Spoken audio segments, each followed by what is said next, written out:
C'est l'euphorie totale, ici à la zone agricole protégée des taureaux, implantée sur les terres de l'ancienne ferme de l'État, abandonnée depuis les années 1974.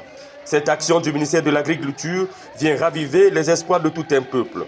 Les acteurs sont rassurés des avantages financiers que génèrent le manioc et le maïs. L'année de la jeunesse trouve alors ses lettres de noblesse avec l'agriculture. C'est pour nous une cerise sur le gâteau que le gouvernement nous offre. Profitons-en. La ZAP du village à Congo est la deuxième du district d'Ongoni. Les 16 groupements, pour un début, vont exercer leurs activités sur 100 hectares.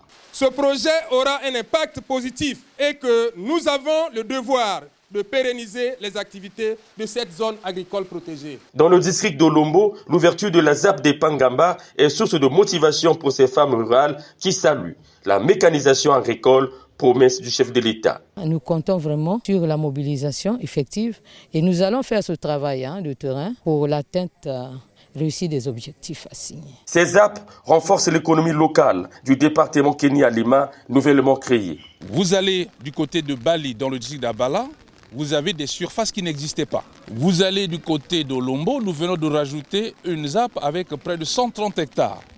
Entre-temps, vous avez la première ZAP d'Olombo qui a déjà plus de 100 hectares de maïs, sans compter du manioc là-bas.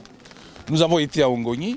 Donc il y a un dynamisme qui est en train d'être créé dans ce département à travers l'implantation des ZAP. Il y a quand même quelque chose à spécifier par rapport aux deux premières ZAP. Elles sont parties d'une demande formulée par les producteurs eux-mêmes, qui, dans les deux cas, avaient déjà dessouché jusqu'à 60 hectares, et c'est après qu'elles sont venues demander notre intervention. C'est pour dire que la politique des zones agricoles protégées a été maintenant adoptée par la population.